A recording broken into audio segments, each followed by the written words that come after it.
রানওয়েতে নামার সময় আচমকা জোর ধাক্কা, ক্ষতিগ্রস্ত হলো বিমানের নোজ ল্যান্ডিং গিয়ার। থাইল্যান্ডের ফুকেট আন্তর্জাতিক বিমানবন্দরে বড়সড় দুর্ঘটনার হাত থেকে রক্ষা পেল এয়ার ইন্ডিয়া এক্সপ্রেসের বোয়িং 737 ম্যাক্স 8 বিমান। বরাত জোরে বাঁচলেন 133 জন যাত্রী। সূত্রের খবর, বোয়িং 737 ম্যাক্স 8 এদিন সকাল 6টা 20 মিনিটে হায়দ্রাবাদ থেকে ফুকেট আন্তর্জাতিক বিমানবন্দরের উদ্দেশ্যে পাড়ি দেয়। সূত্রের খবর, প্রাথমিক তদন্তে জানা গেছে অবতরণের সময় বিমানের সামনের চাকা বা নোজ হুইলে সমস্যা দেখা দেয়। এর ফলে বিমানটি রানওয়েতে নামার সময় স্বাভাবিকের তুলনায় বেশি ধাক্কা খায়। সেই ধাক্কায় নোজ ল্যান্ডিং গিয়ার ক্ষতিগ্রস্ত হয়। আমি আসছি এবং এটা থাকবে ম্যাক্সিমাম 1.8 থেকে 2.1 জি ইম্প্যাক্টে টাচ ডাউন করতে হয় ম্যাক্সিমাম। এটা তো রিকমেন্ডেড কোম্পানি। তো এখানে যদি ফ্লেয়ার চেকটা অ্যাকুরেটলি না হয়, গাস্টিং উইন্ড কন্ডিশনস বা ইনঅ্যাকুরেট বা ইনঅ্যাডিকুয়েট চেক হয়, তখন সে এসে বাউন্স করলো। এখানে মানে এটাকে বললো এটা হিট করলো, এটা হয়ে গেল হার্ড ল্যান্ডিং। হার্ড ল্যান্ডিং যত বেশি হার্ড হবে তত বেশি সে বাউন্স হয়ে বেলুনিং হবে। বিমানবন্দর কর্তৃপক্ষ জানিয়েছে, এই ঘটনার পর বিমানটি রানওয়ের ওপরেই আটকে পড়ে। কিন্তু বারবার কেন এই ধরনের ঘটনা ঘটছে? কেন বারবার উড়ানের সঙ্গে জুড়ে যাচ্ছে আতঙ্ক?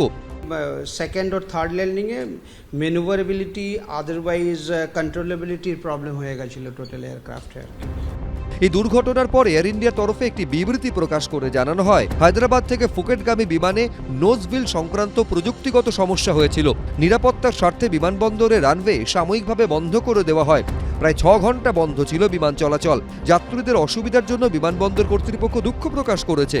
সমীরণ পাল, এবিপি আনন্দ।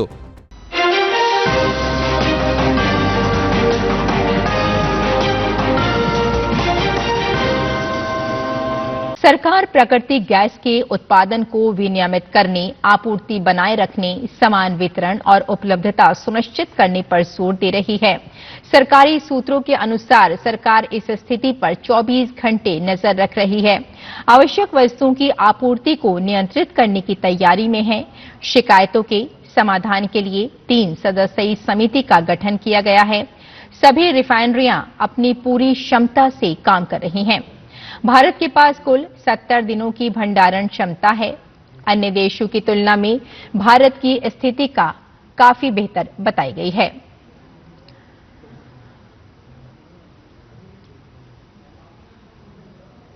संसदीय कार्य मंत्री किरेन रिजिजू ने लोकसभा अध्यक्ष ओम बिरला के खिलाफ अविश्वास प्रस्ताव को लेकर विपक्ष पर तीखा हमला बोला। किरेन रिजिजू ने विपक्ष पर पलटवार करते हुए कहा कि कुछ सदस्य खुद के बहुत ज्ञानी मानते हैं। उन्होंने कहा कि स्पीकर की कुर्सी पर कौन बैठेगा, ये भी विपक्ष तय करना चाहता है।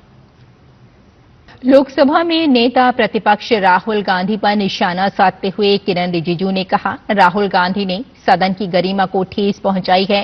उन्होंने कहा कि प्रधानमंत्री मोदी इस देश के प्रति समर्पण कमल के फूल जितना पवित्र है। ओम बिरला के खिलाफ अविश्वास प्रस्ताव को लेकर नेता प्रतिपक्ष राहुल गांधी पर तीखा हमला करते हुए संसदीय कार्य मंत्री किरेन रिजिजू ने उनकी तुलना अंतिम मुगल शासक से करते हुए तंज कसा है। आइए आगे बढ़ते हैं। पश्चिम बंगाल विधानसभा चुनाव की तैयारियों की समीक्षा बैठक के बाद मुख्य निर्वाचन आयुक्त ज्ञानेश कुमार ने कोलकाता में प्रेस वार्ता की।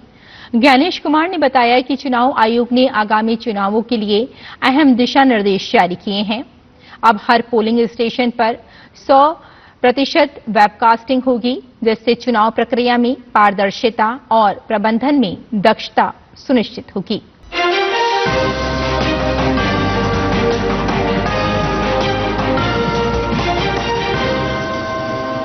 এবিপি আনন্দ, এগিয়ে থাকে, এগিয়ে রাখে।